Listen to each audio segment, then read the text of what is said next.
Good afternoon, sir. My name is Ajinkya Bhagurkar. Welcome to collegenia.com. And thank you that Good you are. afternoon, Ajinkya. Thank you, sir. We are glad that you are part of our interview section, which is called Thoughts on Education. So, sir, the first thing that we'll start is we'll start with your introduction, some introduction about yourself, about your career in education industry. Sure. I am Professor Vilas Karjini. Currently, I am holding the position of director at one of the prestigious institutions of Western Maharashtra, Kolhapur Institute of Technologies, College of Engineering, Autonomous Kolhapur. Prior to this, I have served around 37 years in the field of engineering education, plus little bit of consulting and some of the professional groups. And initially, I started my career at KLE Society's College of Engineering, Belagavi, Karnataka. Later on, I have served as principal at KLE Society's College of Engineering, Chikkodi, and TKIT Varnanagar, Sanjay Ghodawat Institute, Atigre, and presently, since about last almost 7-8 years, I am serving as the director of KIT's College of Engineering, Kolhapur. This is my brief introduction in a nutshell. Excellent, sir. Thank you for the introduction. Great knowing about you, sir. So, sir, we will actually start with the interview. So, the burning question right now is, sir, about the education policy that we have introduced or the government has introduced recently. So, sir, I just wanted to know what are your views on the education policy, how it is going to make a difference in education all the way. To begin with, national education policy is going to make greater impact in our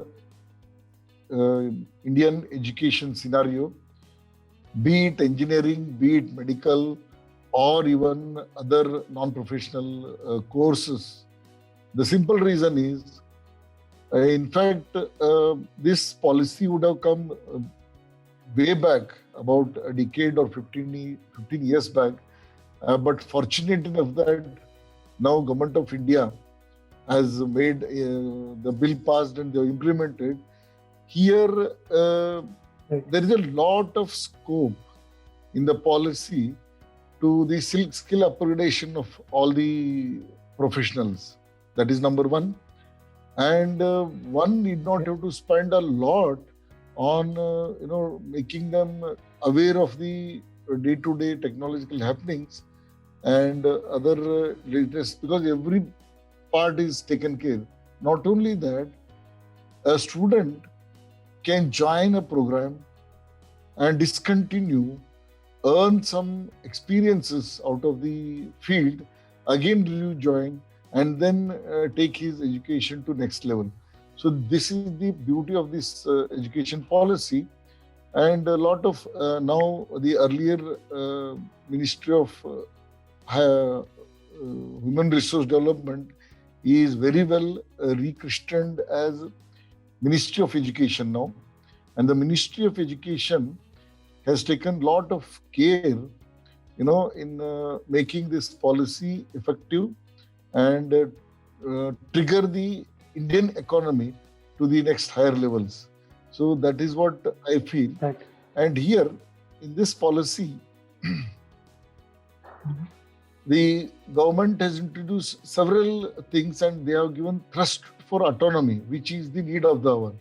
So they are encouraging all the institutions should become autonomous or universities and then have their own, niche programs where the industry requires, be it IT industry, manufacturing industry, infrastructure industry, or energy sector.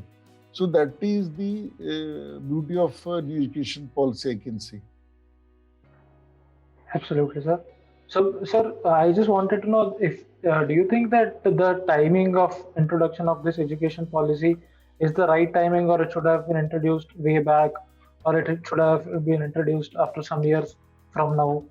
So, what are your views on that? My personal view is that it should have been thought bit early, But nevertheless, late the now post-COVID, I should say, this policy is going to trigger the rate of growth of economy of India, because already we have wasted since March 21st, COVID, post-COVID lockdown and all, but UGC itself has brought in lot of reforms, and nothing has stopped. Rather, online lectures are going on, online labs are going on, VLab through VLab and all.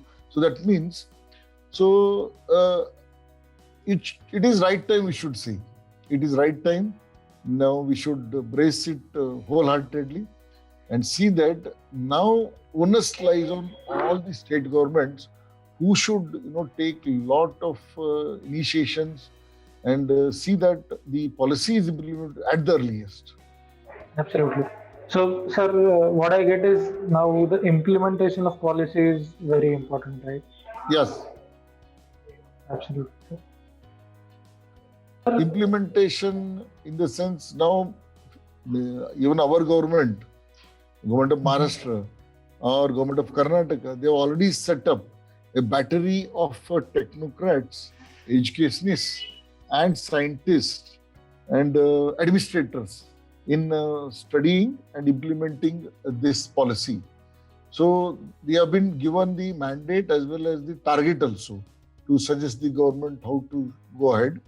I think it will be done at the earliest in a more effective manner. Absolutely, sir. Absolutely. Sir, and since you are the part of KIT COE, which is a well-known college in Kolhapur as well as in Maharashtra, so I just wanted to know, to do become a good college or to become a very good college in terms of education or in terms of placements. So what are the practices that should be there with the college? So, or else the question would be, what is the best practice that KIT COK applies for its students and faculties? You have asked a very right question. You first asked me about NEP, and before NEP to has come now, but in way back 1718 itself, KIT became autonomous institution under the UGC Act 1956. And once we became autonomous, we have done a lot of consolidations, we have done a lot of research in our curriculum, and KIT USP is, in fact, KIT is started by a group of visionary industrialists and educationalists to produce quality engineering professionals, which otherwise was in paucity in the Western Maharashtra. The college started in 1983, and we have now crossed almost 37 years, and we have produced more than many technocrats who are working on not only in Maharashtra but all over the globe, I should say. So KIT first USP is industry linkage. As our leaders are visionary industrialists, they have been emphasizing on teachers upgradation through industry interactions and student interactions through industry-related problem-solving techniques. And then students are exposed to project-based learning kind of initiatives, which make them hands-on, aware of devising the things, understanding the problem, and then coming with multiple solutions to that problem, so that industry can brace one of the most efficient and optimal solutions. These, in fact, we have inculcated in our curriculum. That is one of the best USPs, I should say, KIT is doing right now. As well as KIT's examination system is 100% digital and transparent. Many universities are following it up. Autonomous institution, I am proud to say that KIT is only institution where whole of the examination system is fully digital, and involvement of external faculty is more than 60% here in setting question papers and assessing papers and moderations. And then we also decentralized our evaluation process. The teachers sitting in their offices can access our server and evaluate on-screen answer scripts, and that has saved a lot of time as well as labor in the examination process. And not only that, we show our answer scripts, soft scripts to our students before declaring the results. If there are any anomalies, discrepancies, they are heard and then they are rectified and then the result is declared. So grievance readdressal system is very, very robust in our examination system. So at the end of the day, we want to give the students question papers, soft answer scripts, grade cards, transcripts, and degree certificate in soft form in a pen drive, and give him all his documents in a very, very microchip way, in the microchip. This is what the USP of KIT should say. Absolutely, sir. So it is a complete transparent process. Yes. Everything is accessible to everyone. That's what I understand. Yes, yes. Absolutely, sir. And one more thing, in any college or in any company, for that matter, if you go anywhere, the leader of the team or the leader of the company is very important. The way the leader takes the team and guides the team is where the team goes eventually. So in your case, what can you define as your philosophy of leadership, and what you would say is your leadership style? My leadership philosophy is I have trust in my team members, number one, and I have delegated all the responsibilities to many of my subordinates. Like in normal course, you find either there will be a principal, director, or vice principal and deputy director, and you have HODs and all. But what we have created in our KIT system, organization structure, is that below me, there are 8 deans. Dean Academic, Okay. Dean Research and Development, Dean Quality Assurance, Dean Students Affairs, Dean Alumni and Corporate Relations, Dean Industry Linkages, as well as Registrar, likewise, and Dean Research Programs and PG programs. So these deans have been again supported by a couple of deputy deans who would be, assisting these deans in effective implementation of their responsibilities. Under them, we have head of department in all the 7 core engineering branches, like computer science engineering we have, environmental civil engineering we have civil engineering, we have electrical engineering, we have electronics and telecommunication engineering, we have mechanical engineering. Even we have one niche program that is BTech in biotechnology, 7 core branches, as well as the basic science department, which caters the first year engineering. So likewise, we have 8 heads of departments who again in turn will handle effective program implementation. So in that way, I don't believe in single boss culture, and I believe in creating domain specific leaders under me so that they have been empowered to take their decisions and bring in the growth to the institution. Absolutely, sir. Excellent to hear that. So, great, sir. And sir, one more thing, as you mentioned in your introduction, you have some corporate experience. You have worked in corporate setup earlier before this. So, sir, what makes you think that education industry is one of the best industries to work for, and what gives you that satisfaction of working in education industry? No, if you see the Facebook or Google companies abroad in US, they all have started from a garage, but they all have center of excellences in many front running universities. That means a teacher having bookish knowledge will not be able to produce industry tailor-made engineers. Teacher has to upgrade time and again, and then be abreast with the latest trend in his domain and impart those things. And even I say that he should be able to identify a proper problem faced by the industry, give an amicable solutions, not one solution, but the 2, 3 solutions, so that that industry can pick one of the best solutions to suit their needs. And these kind of initiatives definitely are going to help the growth of the industry. In turn, industry is again supporting the economy of the nation itself. This is what I feel.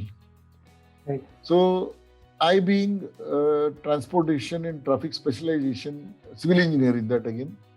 So I always have involved in field projects to give them solutions to their problems, be it a road construction or transport planning, or even to the extent of Shamshabad Airport, which is executed by GMR Group, where I was all involved in their projects. And I believe this philosophy definitely brings in a lot of experience, knowledge to the student. Otherwise, it is difficult to understand from the book or through videos. Right, right.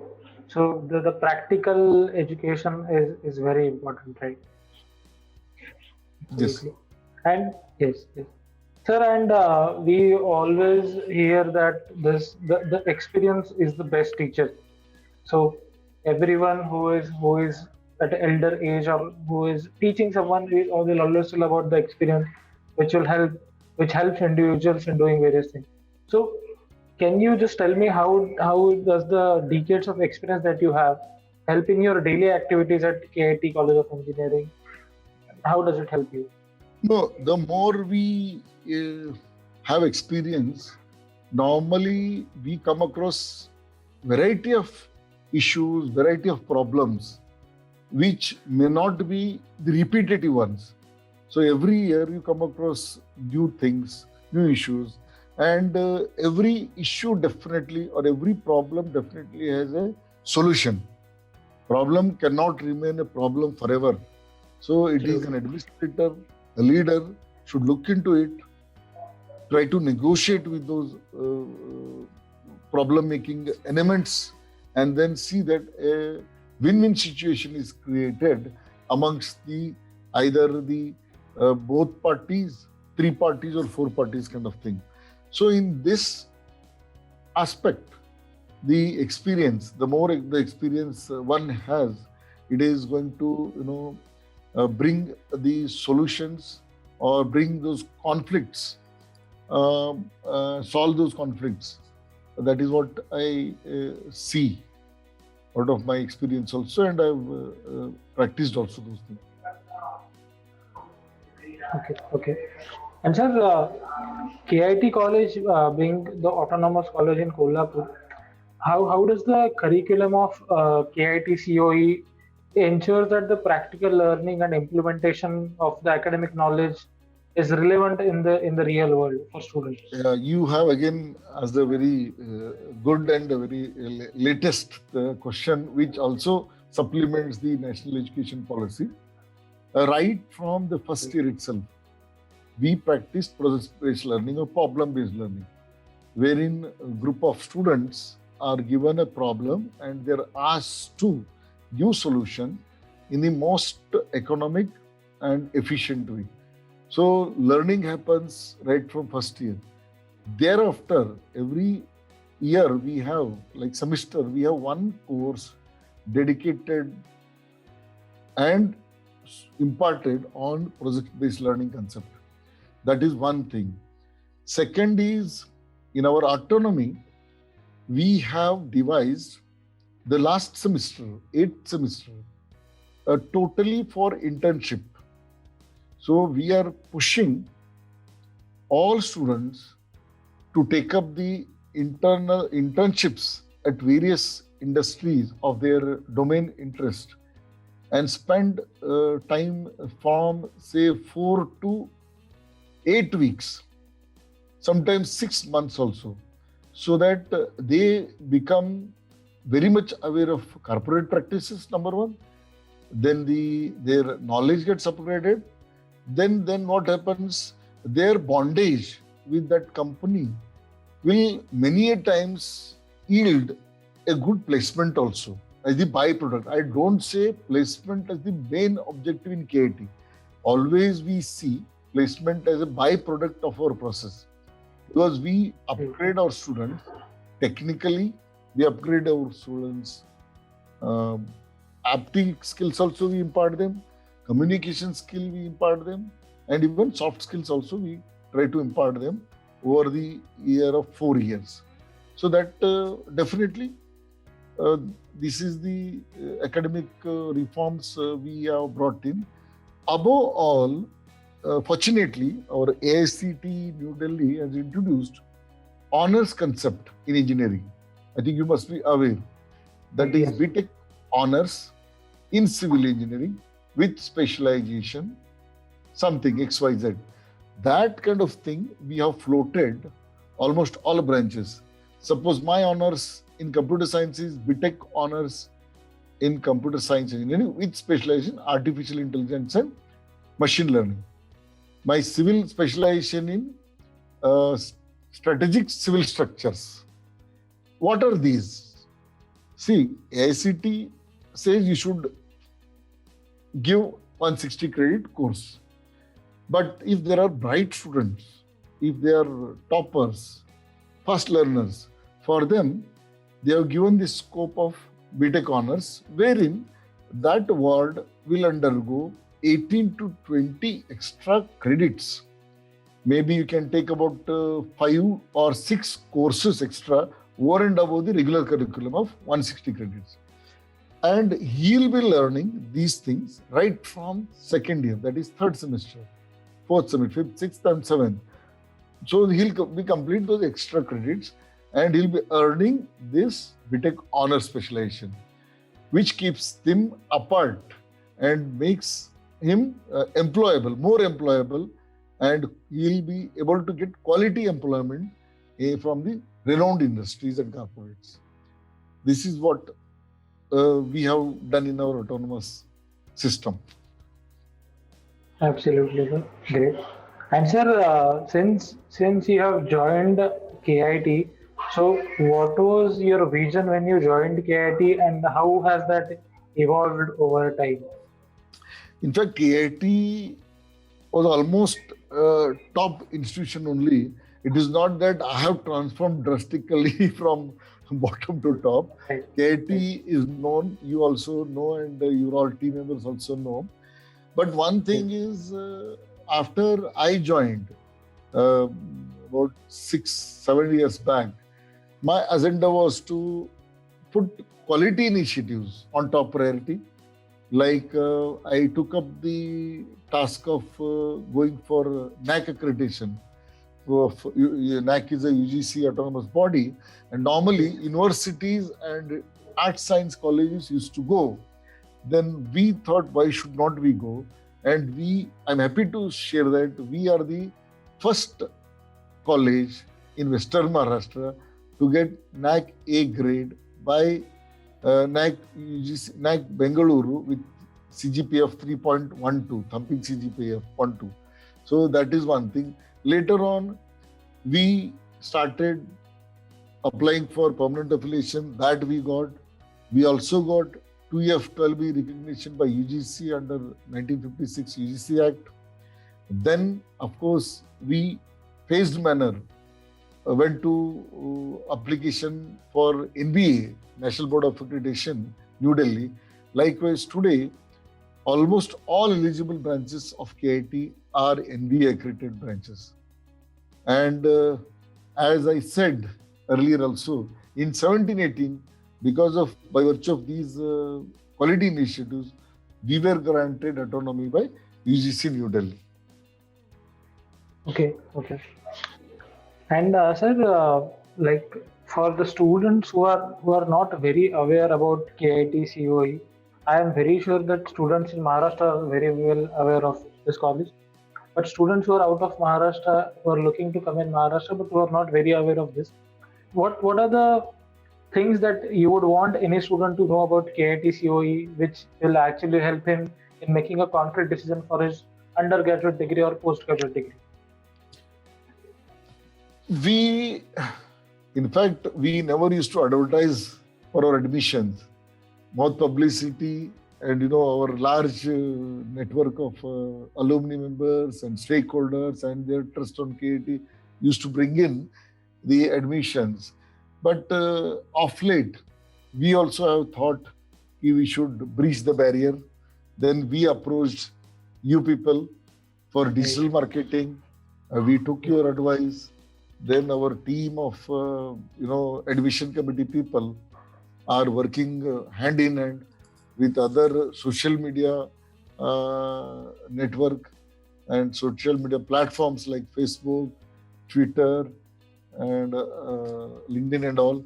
So with these kind of initiatives, we want to get best of the best quality input, not only from Maharashtra, but outside the Maharashtra. This is what our strategy in the days to come. And we already started in that direction. Absolutely. Sir, I actually wanted to know what are the qualities or what are the practices that are already there in KIT COE which you want to know, which you would want someone to know, as in a student to know. So what are the basic things or what are the differences? Acha. KIT works closely with corporates, and we have several number of MOUs with all kind of industries, not only IT industry, but some manufacturing industry, some automation industries and all. They have set up their center of excellences in KIT, wherein the initiatives like Industry 4.0, we have already started imparting as a coursework in our autonomous structure. And automation is going to come in all fraternity of engineering, I should say, whether it is civil engineering through smart city concept or mechanical engineering with robots and other artificial intelligence and Internet of Things drives. So, and KIT does not produce plain vanillas, I should say, in a short note. Plain vanilla in the sense, we don't only confine to either mechanical or computer science. We bring them on single platform. We try to teach them in a team manner so that they can exchange their thoughts and come out with new ideas. Even we encourage through our KITE, which is the incubation and innovation cell of KIT. We have named it as KITE. So we have space to students to give their ideas and then nurture them and maybe handhold them for marketing, and then we are supporting that also to our incubation center KITE. Okay, excellent, sir. And sir, the last question that we have an interview, which has been there for last 7 months. Due to this COVID situations, the corporates have faced heat. People have lost jobs. People are not very sure of what they want to do in the future.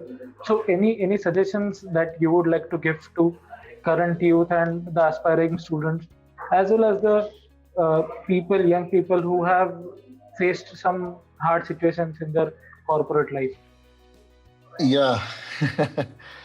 COVID, many people, many students must have thought it as a hurdle in their career, but it is not a hurdle. It has opened up several windows. You take education, even though there was a digitization drive earlier also, but real sense digitization has happened now. Education sector. Government of India is accepting online teaching. Government of India is accepting online examination. To that extent, even PhD presentations are done online.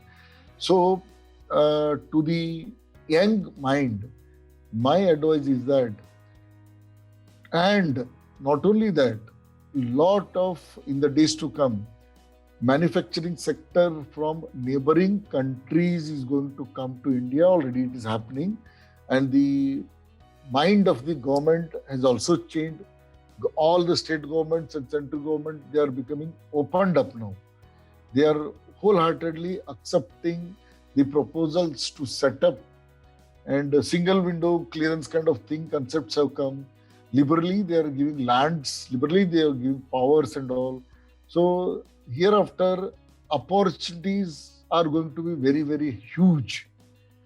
Only thing is to match those opportunities, to match those requirements, our students should mentally be prepared, should slog extra hours in learning these domains and updating themselves and proving their skills in the industry, so that in all we will be joining hands of Government of India in becoming the superpower at global level. So there are opportunities. One example I always give to my students is a motivation. Yes, sir. Yes, sir. Yeah, I'll proceed. Reliance Industry, we can see Reliance Industry did not only focus on manufacturing, but they transformed their Reliance Group from that core manufacturing to now a digital platform, digital marketing group. And that is the reason why the Google, Microsoft, and Facebook and all, they have invested in Reliance.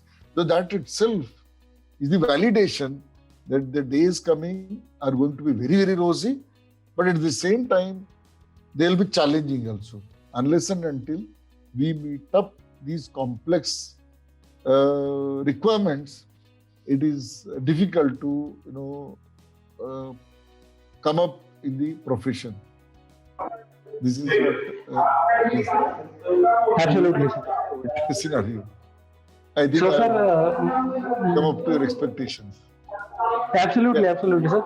Sir, so what I understand is you have to have that specific skill set to get successful in the coming times. You have to have and develop that specific skill And set. one should be ready for multifaceted challenges. Right, right, right. A civil engineer should not say, I do not know coding, or Yes. computer science engineer should not say, I don't know about dams or bullet trains.